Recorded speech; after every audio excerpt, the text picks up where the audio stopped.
నృసింహస్వామి భక్తులైన వాళ్ళతోటి వేళాకోళాలు ఆడకూడదు. నృసింహస్వామి అంటే అన్ని అవతారములలోనికి శ్రేష్టతమైన అవతారం ఏది అంటే నృసింహ అవతారము. ఆ కేసరములన్నీ విప్పార్చుకుని అసలే భయంకరంగా ఉంటుంది సింహం. దానికి తోటి కేసరాలన్నీ విప్పార్చుకునేటప్పటికీ మరింత భయానకంగా ఉన్నాడు. బ్రహ్మాది దేవతలు భయపడి దూరంగా తొలగిపోతున్నారు. ఏదో భయపడుతూ స్తోత్రం చేసినా కోపం ఎక్కడ తగ్గడం లేదు. ఎందుకు వచ్చింది కోపం? నా భక్తుల్ని ఇంత కష్టపెడతావురా అని వచ్చిన కోపం. నన్ను దూషించావని వచ్చిన కోపం కాదు, ఆ భక్తుడిని కష్టపెట్టాడని వచ్చిన కోపం తగ్గడం లేదు. బ్రహ్మదేవుడు స్తోత్రం చేశాడు. దేవతలందరూ వచ్చారు. అయ్యా మా భాగాలు మాకు ముట్టేస్తున్నాయండి.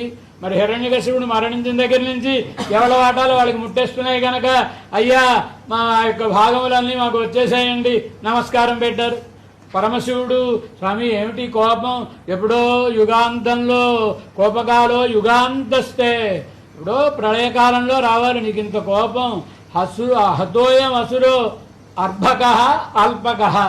ఈ వీడంత స్వామిని ముందు ఒక చిన్న కీటకం లాంటి వాడు మరణించాడు. మరణించిన తర్వాత ఇంకా కోపం తగ్గాలి కదా. కోపం తగ్గలేదు. ఎందుకు? శంకరాచార్యుల వారు ఆ తల్లిగారి అంతిమ కాలంలో తల్లిగారి దగ్గరికి వచ్చారు. అమ్మా నీ చివరి కోరిక ఏమిటి అడిగాడు.